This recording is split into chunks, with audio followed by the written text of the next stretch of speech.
And welcome back, footy fans, to another episode of Donnie's Disposals. I am your host, Coach Donnie Hess here, back with another AFLW round review. Ladies and gentlemen, all 10 rounds, 11 games have come, they have gone. We are through the home and away season. Now we get ready for finals football. 8 teams with a chance to win the flag. And joining me to wrap up this home and away season, a very good friend of mine joining me from the western part of the USA, another footy loving American. We have Mr. Gil Griffith. Gil, great to see you again, sir. Hey, good to see you too, Donnie. How you doing?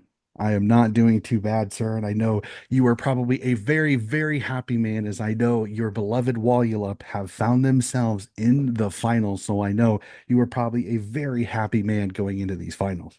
Well, I kind of think that they were doing it with mirrors. If I think any rational person would think that the captain goes down and is out for the year, your best player is taking the year off to give birth to a child, and you lose your key forward and goal kicker um, early in the season to torn ACL. I mean, who would have possibly thought that going through all of that your team would be in the finals? That's pretty resilient of the women to come back and be in the position they're in. Yeah, they had a magnificent season, and I know with Anya Tide going down, one of the questions I had after her injury was, is how are they going to score? Well, they darn sure figured it out. And it also helps when you have West Coast flip over to Fremantle. Aisling McCarthy have one of her best seasons as an AFLW player for sure. But we'll talk a little bit more Wallulup a little bit later. Let's jump right over to a GMHBA Stadium round one. Actually, stop, timeout, rewind. We have to do it. Thoughts on round 10 as a whole. We'll go through a game one by one. Initial thoughts, round 10. Well, one of the things I wrote in my column for Footyology, I wrote about how North Melbourne really had probably the most dominant season of any team in AFLW history. And, I usually hate or usually resist making comparisons to the women's teams and the men's teams, but this sure reminded me, North Melbourne did, of the 2000 Essendon Bombers. And when they lost in a prelim final, and they played angry the whole next season, they were just absolutely on a mission. And I think the Kangaroos this year played like a team possessed after that heartbreaking defeat in the grand final. They just took no prisoners, to use a terrible sports cliche. But I mean, they had a chance right from the beginning to avenge that loss against Brisbane, and they blew them off the park. And Mm. I mean, they were ruthless. They really were ruthless, because if you look at what they accomplished this year, they set a new record for the highest percentage of any team in AFLW history. And I have to admit, I don't get too many Nostradamus moments, but in my column for Footyology last week, I did say that if North scored a certain number of points, they had a chance to eclipse Adelaide's record of 653 points in a season. And I said, don't underestimate the Roos being able to do that. And I think I mentioned that they had to score 78 points. And that's exactly how many he scored in beating Gold Coast. And so that was it for them. I think, boy, I mean, they had just a tremendous season. And they just have really been steamrolling the competition. And so they have to be flag favorites at this point. Yeah, I will not disagree with you. I went into this season going, you add Vicky Wall, you add Libby Birch to an already really good side. They got to a grand final. The keys were there, was could they come together, especially with a schedule that I think you were going to have some tough tests, and they more than held their own for sure. But this season has been so much fun to watch because there have been twists, there have been turns, there have been surprises. I know going into this season, who would have thought Hawthorn would have been as incredible as they have been this year? But we'll talk more about that. We'll break down this finals. I cannot wait to go through it. Let's break down round 10 really quickly. We will jump down to GMHBA Stadium, where the Cats and Crows, with an absolute classic, as the Crows edge out the Cats 32-28. And this was just an incredible game because if you look at the first three quarters, the Cats were the better team for the first three quarters, but the Crows just find a way to get it done late, keep another great goal, getting the lead and expanding on it to get the win by the Crows, setting them up solidly in the top four. Well, there's that old saying again, and don't worry, I'm not going to make this a totally cliche-ridden podcast here, but they say that there's no substitute for experience, Mhm, and the Crows are so battle tested, and they have been through so much before, and they're not three-time premiers by accident. And mhm, that you're right, they found a way to do it, and I really feel for Cats fans because last year it mhm, wasn't too long ago that the Cats were one questionable umpiring decision away from making it all the way to the preliminary final last year, mhm. and so the Cats are one of those clubs that in the league this year had a real big downfall. And it's disappointing for them because I really did expect that the Cats were going to take a big step up. But, they're not alone. There are a couple of other clubs that also went down. But hopefully for Cats fans, they'll be able to add some acquisitions next year and really get it back in gear. Yeah, I will definitely be for sure. The Cats, I think a little bit was a little bit was this is where the shortened season really hurts them because you can get buried early in the season if you don't win games, and then they just could not catch up with it. This is one of those. Honestly, if I'm being 100% honest, are the Cats probably better than a couple of teams that made finals? Yeah, I'll sit here and say it. I No think they, doubt. I think they are. In fact, I would even say Melbourne is also a team that honestly, if I look at the eight, I could probably take two of the teams out of the eight that made it this year. And again, it's all schedule and how kind of things figured out that I think the Cats in Melbourne are probably better than, but the way the season played out. So I'm 100% with you. The cat I feel horrible for the Cats because such a talented roster. I think they could cause a lot of damage if they would have made finals, but unfortunately, the fixture just did not bounce their way. And having the Crows in the last game of the season, a experienced side that needed this win to guarantee themselves a top four in the double chance. So you just you feel horrible for them. Caitlin Gould kicking three goals in this game looked absolutely magnificent. I got to give a shout out. Rachel Kearns flying high, the Irish woman taking a nice little specky was absolutely fantastic. I love seeing the women getting up and about. That was absolutely fantastic. But the Crows just did enough to get the 4 points and solidify themselves into the top four. We jump to the next one. Unfortunately, the D's get the win, but as the round goes on, unfortunately, they fall just short of making the finals as they get an impressive win over the Collingwood Magpies, 74-27. Unfortunately, the wins coming a little too late, got themselves too far into a hole earlier in the year. Yeah, it was kind of the Peaches and Herb song, too much too little too late. Mhm. to to try again. I know you're a man of a certain age, and I know you know that song, right? But um, Melbourne to me with that exodus of players, like you mentioned, Libby Birch, and then the other one that I really find so hard to believe that they just cast away is Eliza West. And I know you and I are Mhm. going to talk about that when we talk about Hawthorne. Um, but it's just really interesting to me that it just seemed like players were more open to leave after Daisy Pierce herself had left, and I don't know how much that might have something to do with it. Got to think it had a little bit of something. But yeah, Melbourne never really could get themselves on track the whole year. And you're right. It's just a little bit. The horse was out of the barn. God, here more cliches. The horse is out of the barn. The ship had already sailed. The I don't know what else. Why am I so full of cliches tonight? You gotta stop me from doing that. I don't know. So, hey, I don't mind it though. Some of them are great, and I want to take the time before we get through it. And again, I don't want to gloss over this game again. It was an impressive win again. I think that the D's there's still some good building blocks. Kate Horrigan is still one of the best in the best in the competition. I can't wait to see Alicia Pisano grow into this team. I think she was an absolute. I think she just needed some development into her game. I think she's going to be incredible for this.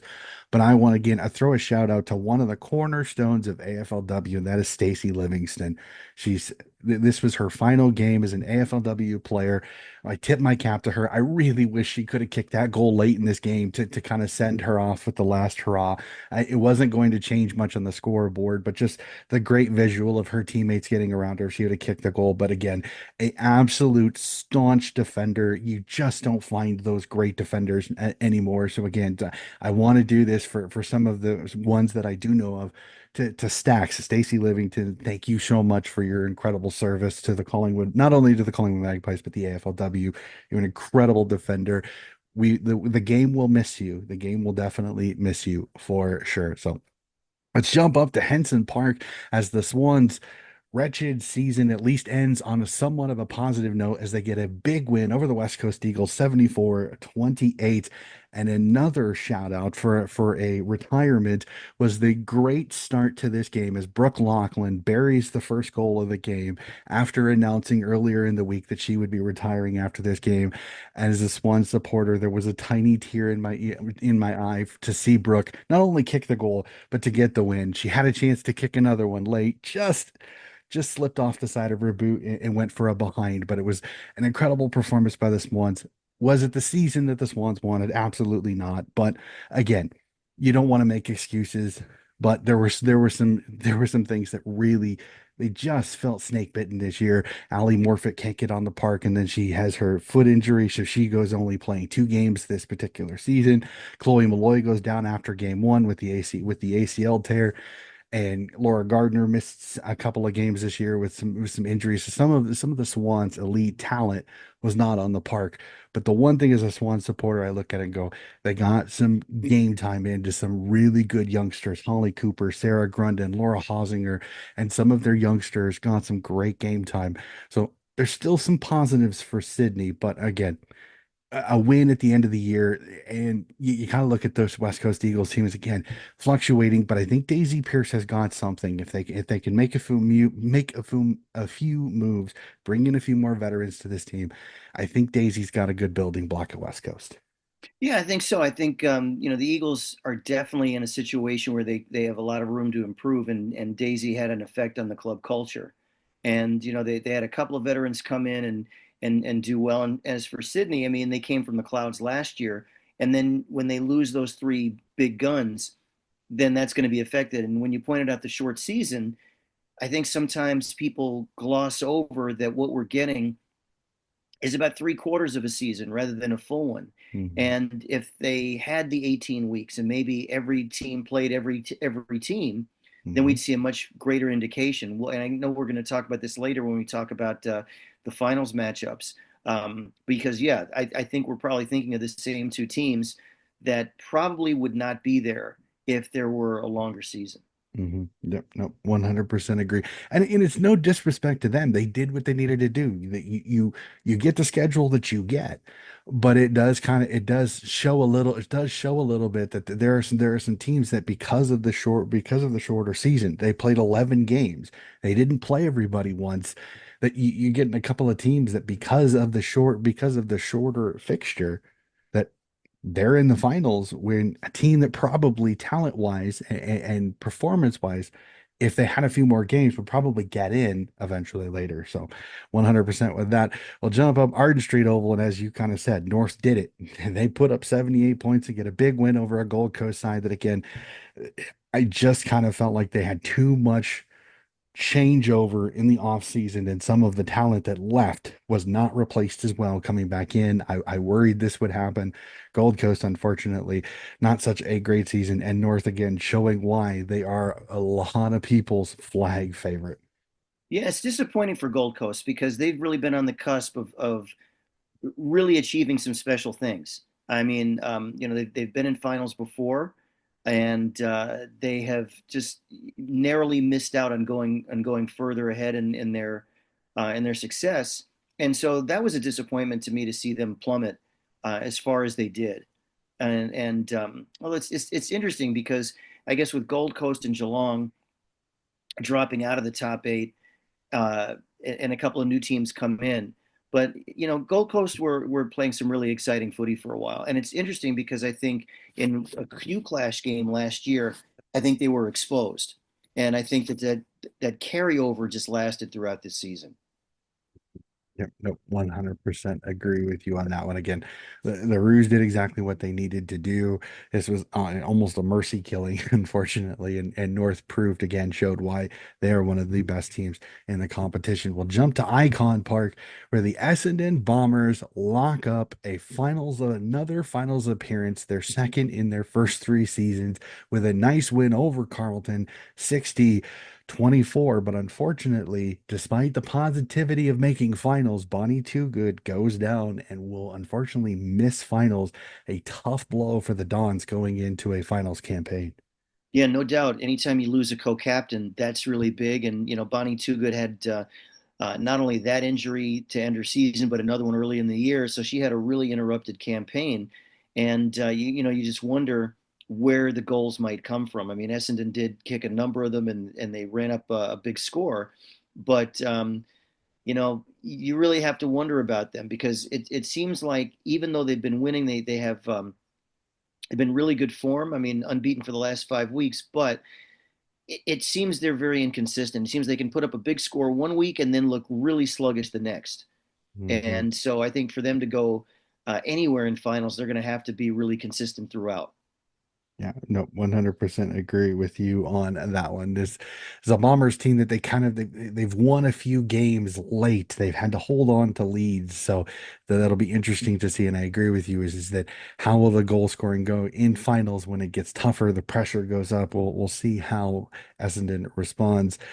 As we go, we'll move over to RSEA Park down in Victoria as the Saints host the Lions, and the Lions hoping to redeem themselves after the last trip to RSEA Park was not one that they want to remember. But the Lions get it done, a 27-point win, 68-41. The Lions roaring into the finals, four of their last five wins, and the Lions looking very, very solid going in to defend their premiership. And the one thing that really bothers me personally was that really ugly incident that overshadowed the win. The Mhm. fact that Dakota Davidson got verbally abused by, and I won't even call this person a fan because anyone who would do that to someone playing, that's not a fan. That's a hooligan who was escorted out after saying some really terrible things about Dakota Davidson's physical appearance. Um, and it's just another reminder of how much misogyny there is in the world and with athletes. And, I wrote a column about this for Footyology a couple of weeks ago, not about Dakota Davidson, but just about the fact that the women's game finds itself in a position for having to either apologize, defend, or justify why the women's game is different from the men's game, why there Mhm. isn't the high scoring that you associate with the men's game, why there's a lot of disparity among the 18 clubs, and this just underscores just every ugly thing going on that men are continuing to perpetrate against women. And I really feel for Dakota. I mean, she's one of the stars of the competition, excellent player, a stalwart for Brisbane.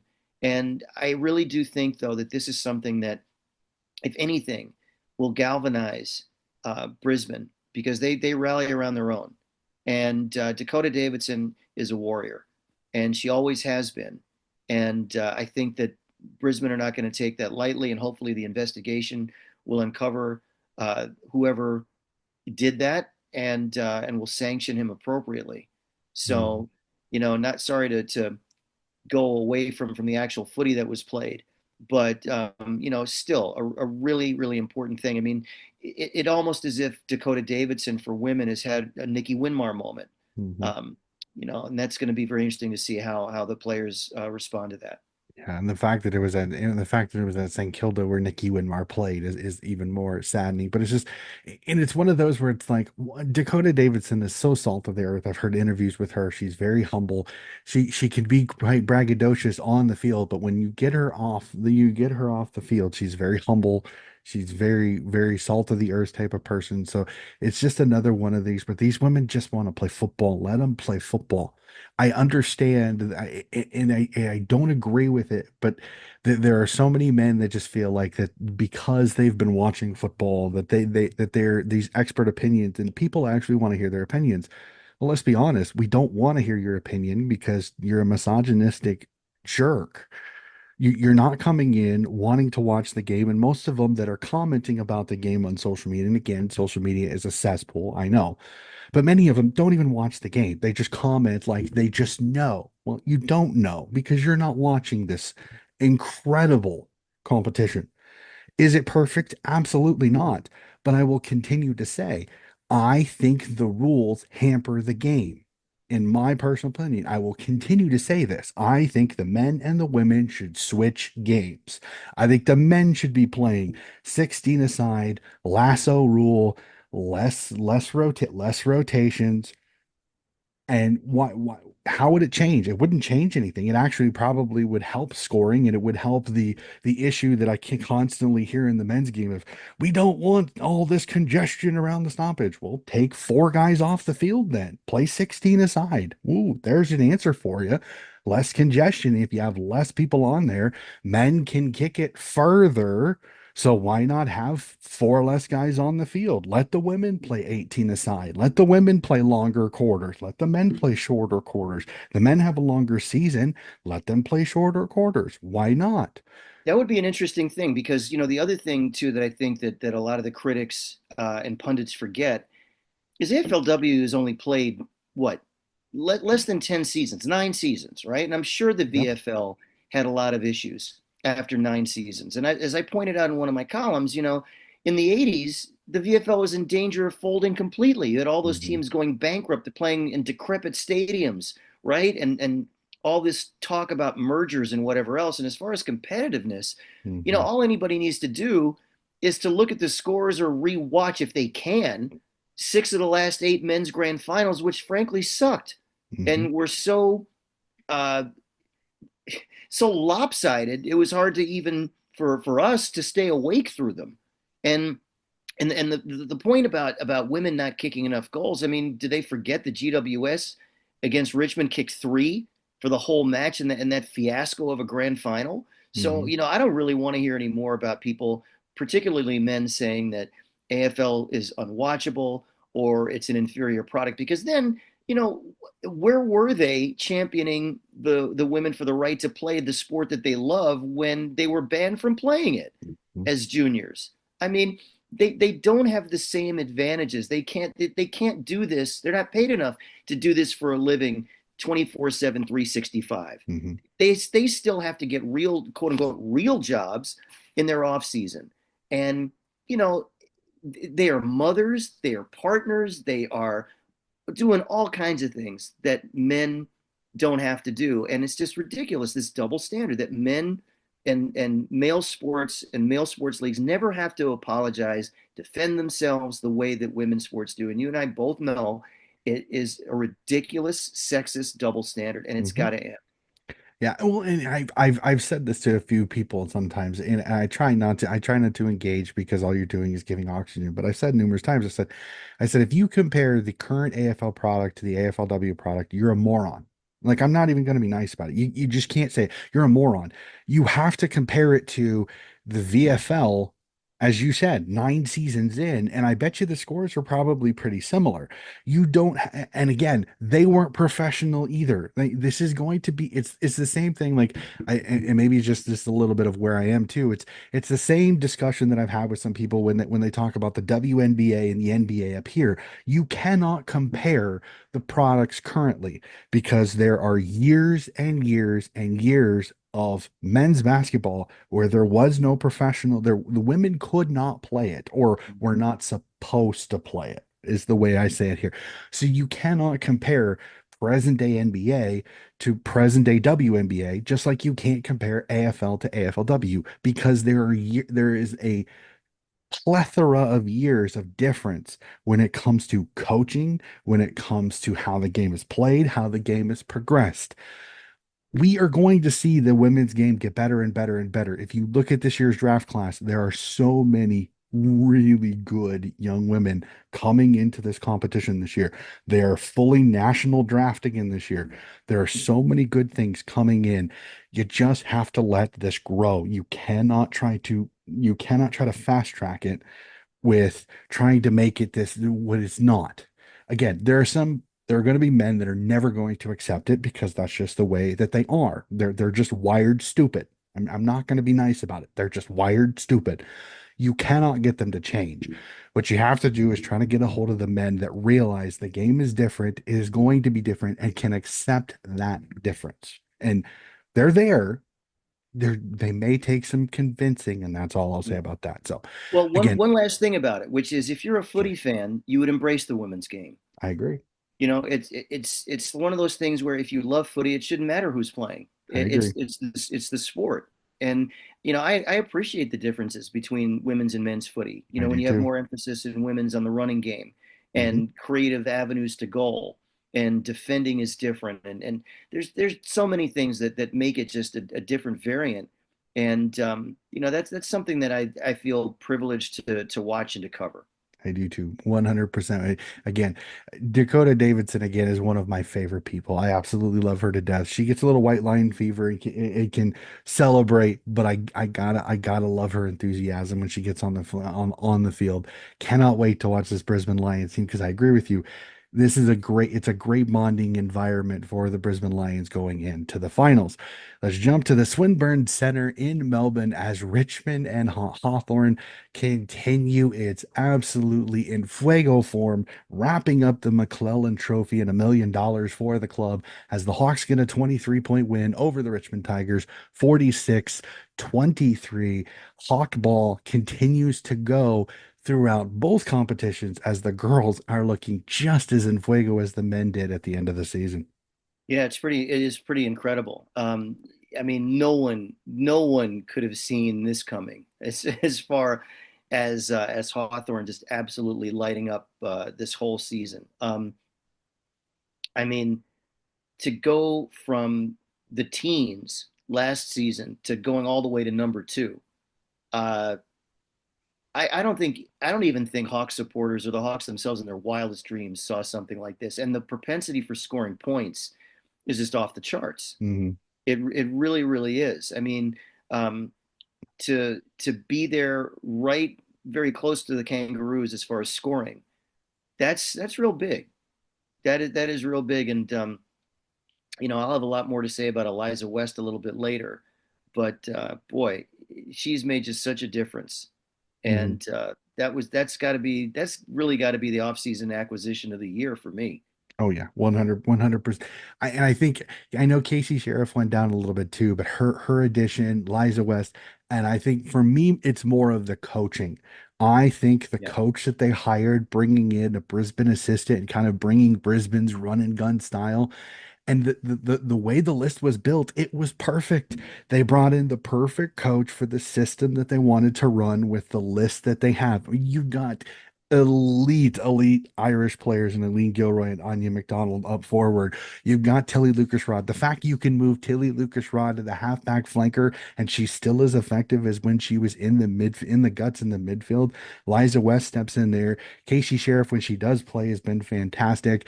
You've getting great performances out of Jenna Richardson's out of the back. I think she's probably going to make All Australian this year as one of the back as the back pocket. She has been magnificent for the Hawthorn Hawks.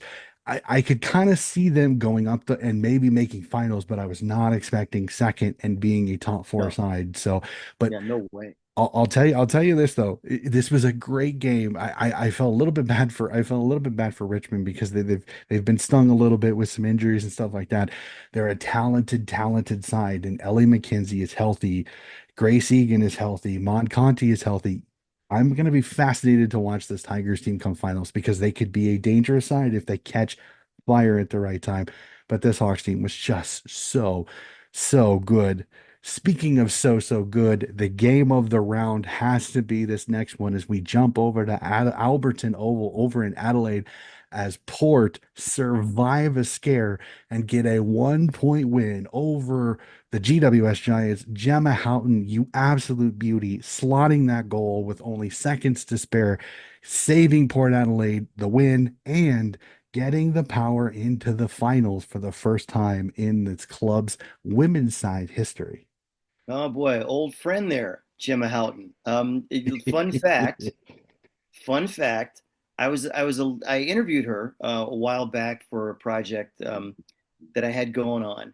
And my fun fact is this, though. I was a little fanboyish because when I was an assistant baseball coach up in San Francisco at a high school, and we were getting our numbers, our uniform numbers and everything, I wore 27 in honor of Gemma Houghton that one year. So, I hated to see her leave Fremantle as a supporter, but glad that she's found some success, and she's kicked a lot more goals this year than behinds, which was always an issue for her.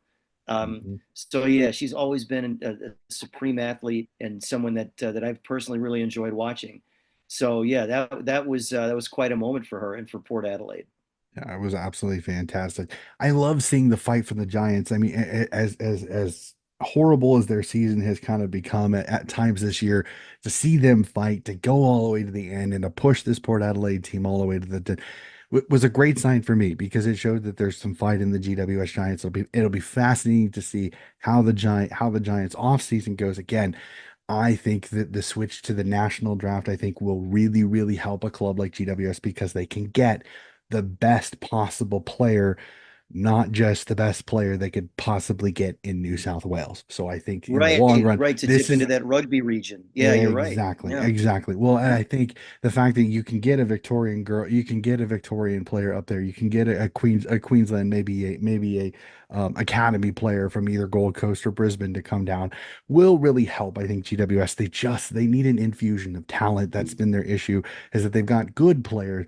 They just haven't been able to bring in the elite players because of where they've been drafting. So it'll be fascinating to see can they get Zarly Goldsworthy some help because that little ripper is magnificent. She just needs some help. She really, really needs some help over for the Giants. We jump to it out to the West, and I know the smile will grow on my co-host's face as we talk about his beloved Wallulip Dockers or Fremantle, as they will be called as they get a 14-point win and wrap up a final spot for the Dockers with a win over the Doggies 35-21. I know you were watching this, sir, with bated breath, knowing a win would guarantee them finals, and they get the win at home. Yeah, I mean it's great to be able to go back to finals for the first time since 2022 when they were top four, and again, it's a real credit to how resilient they've been. And one person in particular, one player in particular, always impressive this year, who's just really had her best season is Mim Strom out of the ruck. Um, she has just had a fantastic season. And again, that's someone I remember interviewing when she was an 18-year-old years back, and she was a small part of that COVID team. Because one thing, Donnie, I do have to remind everybody watching. Okay, now North Melbourne are unbeaten, but they're not the first unbeaten club in AFLW. I will happily remind people that was the 2020 Fremantle Dockers. And I will proudly say this, it took a global pandemic. It took a global pandemic to stop the Dockers that year because we will never know if the Dockers Mhm. might have run the table and won our maiden flag. We never know that. We will never know the answer to that. So I just caution all the people talking about North Melbourne's greatness that, yeah, there was an undefeated team before you all. So, Yeah, no, I completely agree with you. It's the one thing that we look back and we go, how would that finals have went if they would have played it? Unfortunately, the pandemic robbed that of us, but I agree with you, sir, that maybe, just maybe, the Fremantle Dockers may have had a flag if we would have been able to play that season. But unfortunately, we will never know. But again, as you said, they did get through the entire home and away season undefeated, so they are not the only unbeaten side to ever enter a finals competition on that one. So That is it, sir. That is the end of the home and away season. All 9 games have been talked about. We now have a finals bracket. We know the 8 teams that will compete for the finals. We see North, Adelaide, Essendon, Fremantle, Port Adelaide, Richmond, Brisbane, and Hawthorn have the rights to fight for a premiership flag. So we'll jump to my burning questions with just a few little teasers before we get to the kind of fun stuff, and then we will tip the entire finals bracket. We will know who Gil and myself think will be raising a flag at the end of the final season. So we'll start with the first burning questions. We start at the top of the finals bracket, the top 4 teams. Besides the big three, I know this is the three that everybody talks about: Brisbane, North, and Adelaide. Is there another team that you think might or should be talked about as a flag contender? Well, based on this season, I would have to say Hawthorn. I would really think that Hawthorn have the best shot at keeping this magic going. And as you alluded to, just their coaching style that has put them in that run and gun situation. Hawthorn can score at will, and any team that can score at will has a really good chance. And they haven't conceded a whole mess of points. That they have a healthy percentage, and they've got players with experience. They really do. They have some players. I mean, we go back to talking about Eliza West, and the fact that people forget that only a couple of years ago she really, I thought, was best on ground Mhm. in that grand final. I really did when she was playing for Melbourne and Melbourne won its flag. I really thought that she was the one who turned the match around and really seized on the moment. And I think that when you have her and you have some of the other players with experience, when you have a great Abodi from who used to be with Brisbane, and you've got some of the other players that are there, I think that you have a good mix of youth, but you do have some old heads that know what they're doing. And I don't see why Hawthorn couldn't be in that conversation to get a flag this year. Do I think that are they the favorites? Probably not.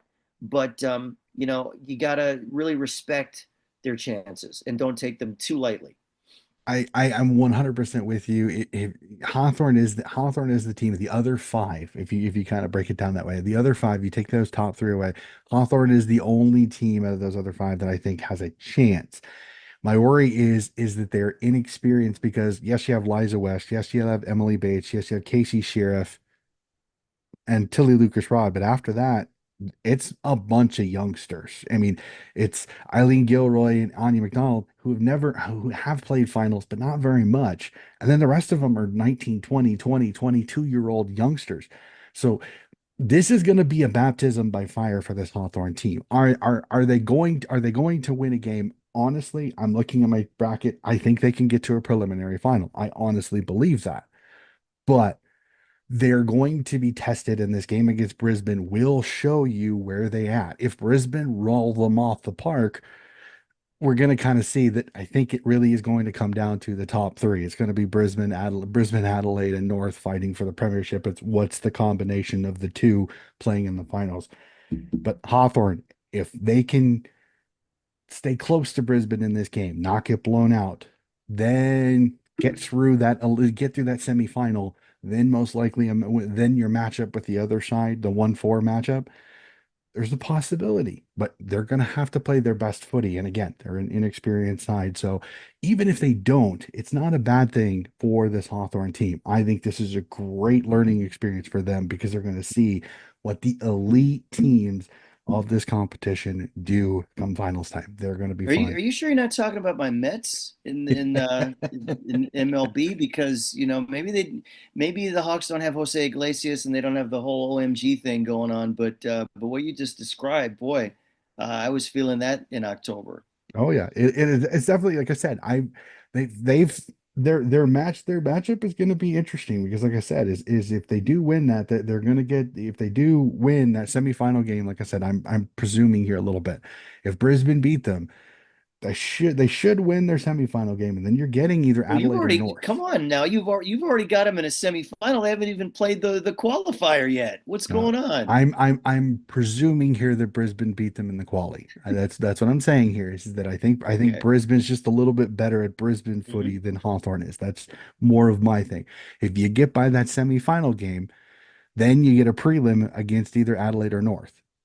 Both possibilities because of their run game. They can have a chance. The biggest question Mhm. will be is what type of condition will they be in with potentially an extra game under their belt. It'll be fascinating. So we'll go to the other side. Is there a team outside of the top four? So the bottom four sides, Essendon, Fremantle, Port Adelaide, and Richmond, can any of them somehow get to a grand final? I'm not going to say win it, but could somehow one of them get to a grand final? I would say really doubtful for that. I really would, as much as I would enjoy seeing Fremantle get to a grand final. Um, I don't know that they have the. I just don't know that they have the horses to go with some of those other clubs in the top four. Um, I think that the other clubs are valiant and they've had really good seasons, but I can't see them hanging with the big three. Yeah, I'm with you on that one. I think the best you're going to see out of any of those is maybe one gets the prelim, and I think it's Port Adelaide potentially, just because of here. And this is kind of my thought process again. I'm kind of presuming a little bit, so stay with me here. My presumption is again, Brisbane beat Hawthorn. Port Adelaide's biggest benefit will be is Lucy Wales going up against Matilda Schultz if Matilda Schultz is healthy. I think that's advantage Port Adelaide. And I think if Port Adelaide can get Hawthorn on the back foot and make them panic and rush, I think Port Adelaide has the firepower to be able to score with Hawthorn and to stay in that game. So unfortunately, I think a prelim is about as far as they go when it comes to it. I don't think they can get to a grand final. But I think Port Adelaide is the only team of the bottom four that I think could maybe knock off a top four side and send them home in straight sets and get to a preliminary final. But Okay, it, now I hate to invoke an old movie here. sure. But I'm sure you know the Aussie classic, The Castle. Hmm. Okay, okay, Don, I hate to do this to you, but I'm Port Adelaide, dreaming. You're dreaming. I'm just going off of you just never know. I mean, they'll be playing with house money by then. And all the pressure will be on Hawthorne to win another game because everybody's like, how well you've played, yada yada yada. And you come up against the Lauren Arnell side that basically looks at the girls and go, hey, it's your free shot. Go have a crack. And you never know what's going to happen. Well, That we'll is we'll get to Port Adelaide, and I'll tell you why everybody in Port Adelaide is going to be mad at me. But we'll save that in the next few minutes. All righty, sir. And we'll end the burning questions. I always love this when I get a co-host that has a club, I want to let them have some fun to talk about their passion. And for you, Fremantle made the finals. Honestly, sir, with your head, how far do you think Fremantle can go in this finals? That's a great question. I definitely think that they get by Essendon. I think Fremantle will get by Essendon, but I'm really not liking the odds of playing. I have to look at the bracket. So Adelaide or if North is who is the oh loser. The oh loser of Adelaide North is who you would oh get boy, because you're the 5-8 matchup. yeah, that's not good. I would have to say my heart would say they can go all the way, but my head would say that's going to be the end of the road Mhm. um, against North or Adelaide. Um, yeah, I just can't see that. I can't see it happening. Um, I would love to be wrong, but uh, head's got to overrule the heart here. No, I 100% I'm actually 100% with you on that. I've done my bracket earlier, and I think they get the win in the first round, but unfortunately their next round matchup is just a little bit, I think just the littlest bit too much to ask. But again, you made the finals. That's an accomplishment for some of the adversity that they were going to have to deal with this year, just going into the season with Ange Yeah, Stannett and Kira Bowers both not being able to play. This is an incredible performance by Fremantle, and there's a and lot also they're to be great on the happy for. road. That's the really Yes. surprising thing. They've been lights out on the road. I mean, how in the world do you explain that? I mean, Yep. yeah, I mean, between that and Hawthorne, um, doing as well as they've done, those have to be the two biggest positive surprises of the year. Yep. Oh, 100% with you on that one. So let's jump to it. The part of the podcast, Coach takes over just the tiniest bit. He'll run through first the team rankings and then the ending power rankings of the year, the what have you done for me lately power rankings. We'll start off team Why don't of you the just call them the week. Janet Jackson ratings? Why don't you? That would be absolutely great for sure. So, all right, so let's go. Team of the week. We'll start on the defensive side again, being a coach. We'll start on defense. We'll start with St. Kilda's Serene Watson and Jenna Richardson of the Hawthorne Hawks will be your two fullbacks. On the halfback line, we see Charlotte Thomas of the West Coast Eagles, Maddie Gay of the Essendon Bombers, and Richmond's Beth Lynch kicks a goal as a defender. Gotta get you in there for sure. On the wings, we see Richmond's Maddie Shevlin and Brisbane's Sophie Conway. Again, one of the few really consistent goal scoring wings. I know sometimes she shifts up forward a little bit, but the majority of the time she is playing on the wing position. In the guts, on at the ruck, we'll see Alicia O'Dowd of the GWS Giants. In the center, we have Britt Benici of the Collingwood Magpies. Brisbane's Ali Anderson and GWS's Beck Beeson will round out the guts. On the half forward line, we see Kate Hoare of the Melbourne Demons, Alice O'Loughlin of the North Melbourne Kangaroos, Beck Privatelli of the Sydney Swans. At the full forward line, we see Caitlin Gould of the Adelaide Crows and Bella Smith of the Sydney Swans will round out the starting 16. On the bench, our defender is Chelsea Bedell of the Adelaide Crows. In the midfielder, we see Essendon's Georgia Nanscon. The ruck is North's Emma King. Our forward is West Coast Amy Franklin. And our utility, as per usual, I love getting her in here. North Melbourne's Jasmine Garner will round out the team of the week. Real quickly, thoughts on team of the week, Gil? Wow, I mean, you pretty much covered it right there, and you referenced another '80s song, "On the Wings," thinking about Jeffrey Osborne, "On the Wings of Love." I mean, that's pretty good there. I try to be sure to get them in the positions as best as possible. I know sometimes the backs there's some fluctuating and movement around a little bit, so sometimes you kind of have to slough a little bit. But the wings, I've kind of gotten I watching a lot of these teams, you kind of know who are the players that like to play the wings and not. So that's why I try to be sure to keep them in the positions as much as possible. So power rankings, the last ones of the year. Again, this is the last 5 games of the season. I go tend on form. So at 5, the Melbourne Demons. At 4, the Brisbane Lions. At 3, the Port Adelaide Power. At 2, the Hawthorn Hawks. And at 1, all the way through the season unbeaten, the North Melbourne Kangaroos. So power rankings ending of the year. That'll do it for that. Sir, we are at the fun part of it. We are going to tip the finals. We are going to go through our entire bracket. I have the bracket pulled up. I will keep track of this to be sure that we do this correctly. So let's start off. Game one, North Melbourne versus Adelaide, 1v4 Friday night footy. Who do you see moving on to the preliminary final and who has to go down and play in the semifinals? Okay, I'm definitely taking North Melbourne in this one. They are too much on a mission to lose this one, and they have beaten Adelaide earlier in the season, albeit by 8 points. Um, but if they can kick straight, and if Jazzy Garner has her run of the field as she normally does, and has a Jazzy Garner type game, then I think the North Melbourne win that one. I mean, in the previous matchup against Adelaide, I mean, she pretty much dominated play. She had 27 possessions and she had 6 score involvements. Mhm. That was real big. And although I really have to give it up for Ebony Marinoff, because between Marinoff and Garner, they might be the two. It's so hard, but I would put them really in the top 5 or 6 players in the league. One challenge that North are going to have is Daniel Ponter on their hands because Daniel Ponter kicked 3 goals in that match against North Melbourne earlier. But looking at it though, North Melbourne just have too many avenues to goal, and their defense is too stingy. And I would say that I think they're going to win even more comfortably against Adelaide than they did that first time around. I guess the first time wasn't comfortable. That was 8 points, but I do expect them to get by pretty comfortably here. Yeah, it'll be really interesting. I think Danielle Punter left the last game with injury, so it'll be fascinating to see is she fully healthy? Will she be 100% coming back from that? I'm 100% with you on this. I got North. I just think it's And Icon Park, it's over in Melbourne, so Adelaide's got to come over. I know it's not a long trip, Mhm. but the friendly confines that Adelaide has gotten so used to playing in the finals, playing at Norwood Oval, playing at home, having to go on the road sometimes has not been the friend for Adelaide. When they've gone on the road, they've not played as well.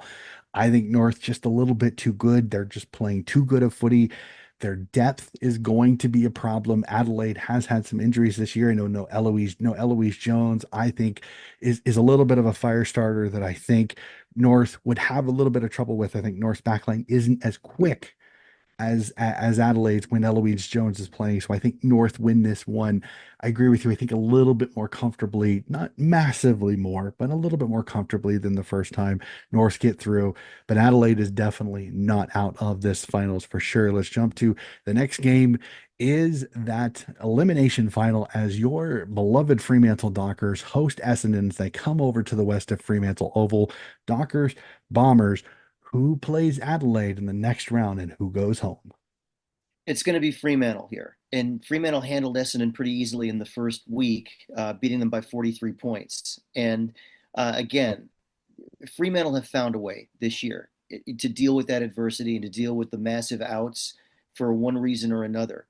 And I just think that the Bombers have a couple of strong mids and Matty Verspakis and Georgian Nanskawan, and I just that they are an exciting duo, those two.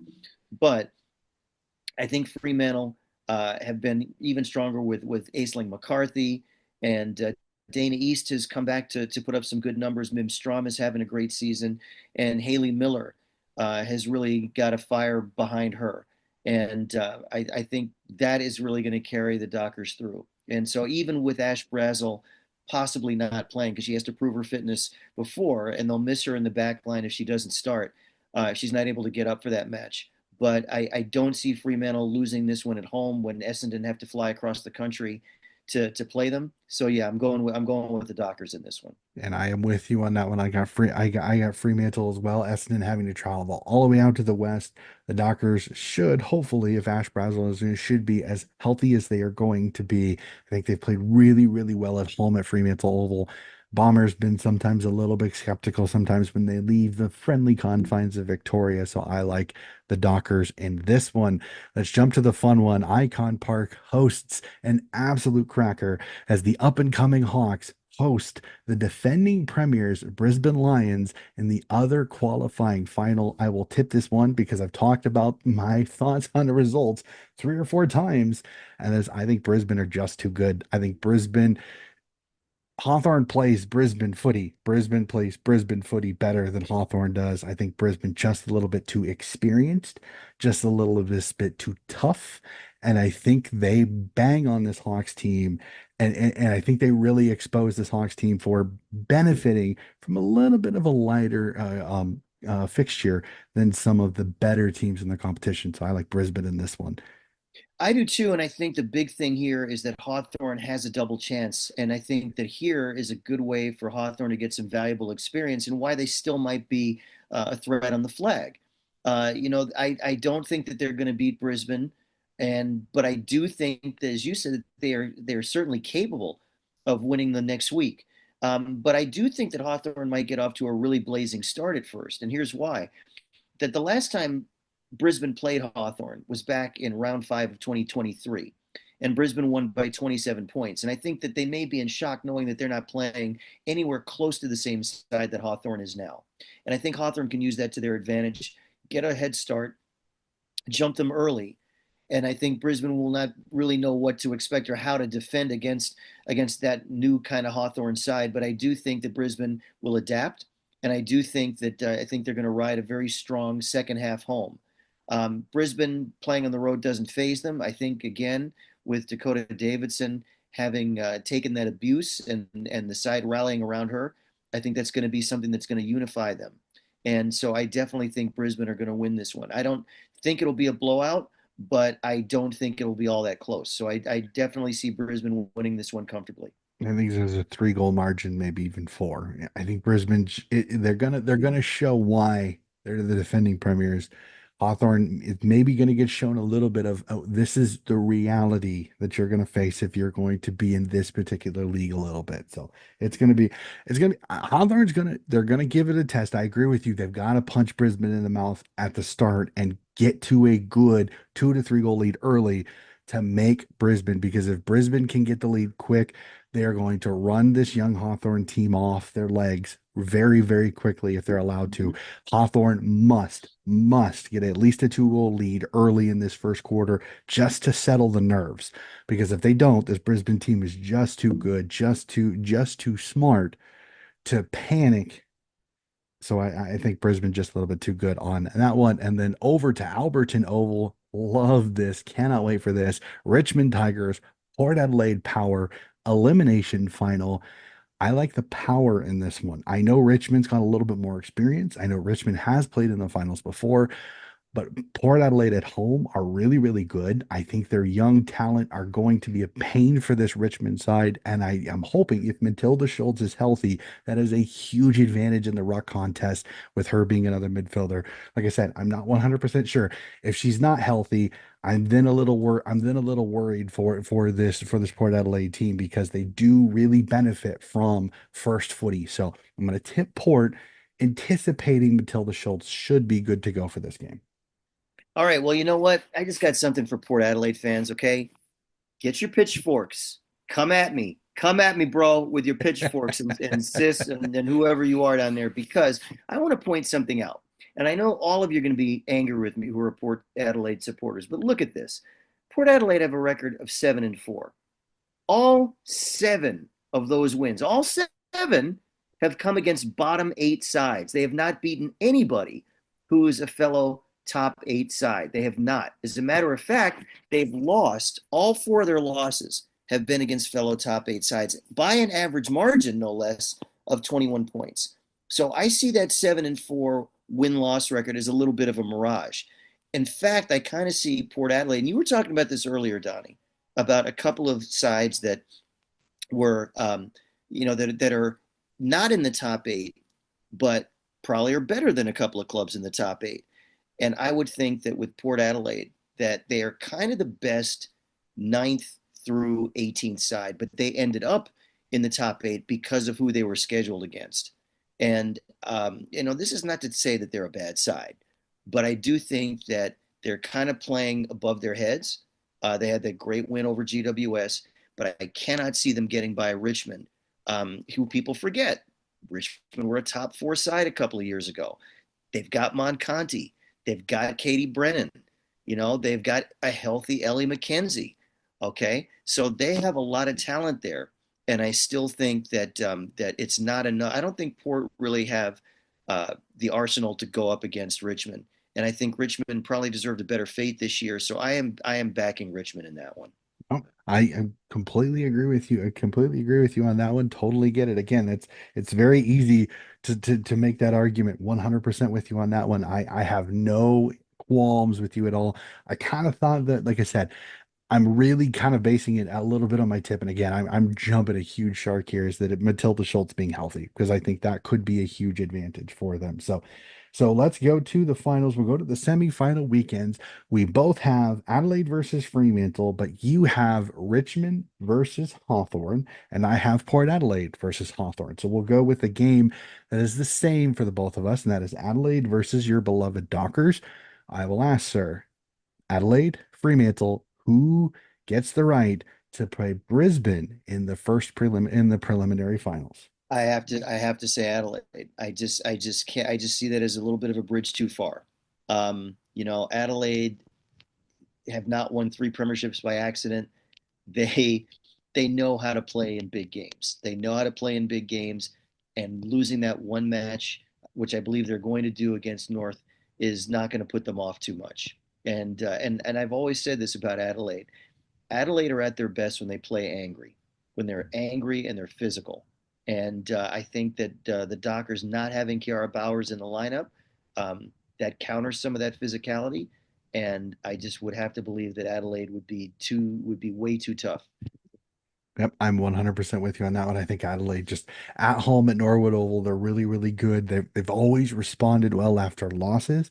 So I think they respond very, very well in this one. And I think I don't want to be the Dockers if I get an angry Crow side that is inspired, that want to get back to a preliminary final, knowing they have to win. So I like the Crows in this one. So we'll start with yours. Richmond, Hawthorne, a rematch of that round 10 side. Do we see a repeat and Hawthorne move on to face North in the preliminary final, or can Richmond right the wrongs and nip the Hawks and send them home in straight sets? I would go with Hawthorne in that one. I think that Hawthorne, they say that as far as grand finals go, you have to lose one first in order to win one.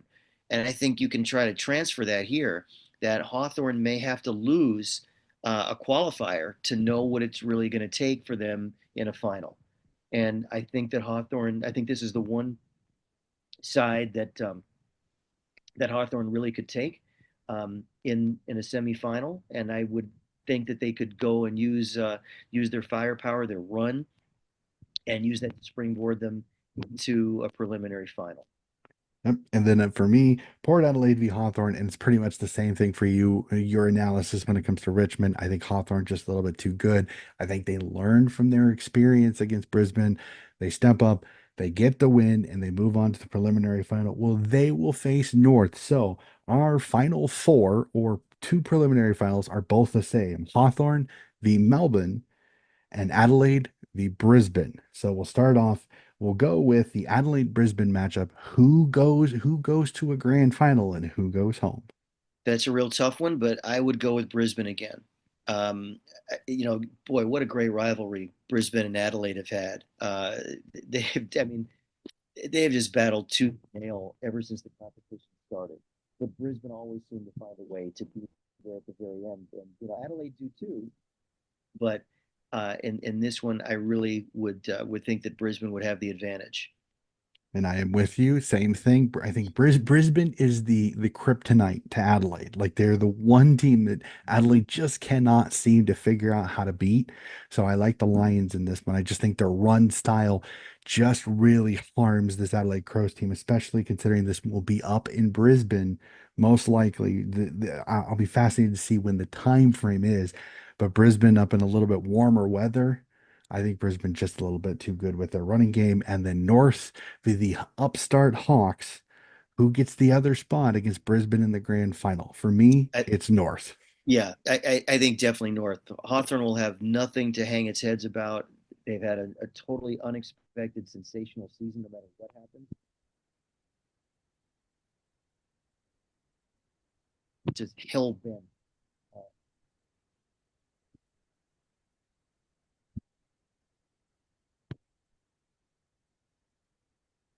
Unfortunately, Gil, I think your mic has gone out a couple of times, so I didn't catch fully on the end of this on that one. So like I said, I will tip North in this one. I think North just a littlest bit too good on that one. So North v Brisbane in the grand final. We'll test your mic again, sir.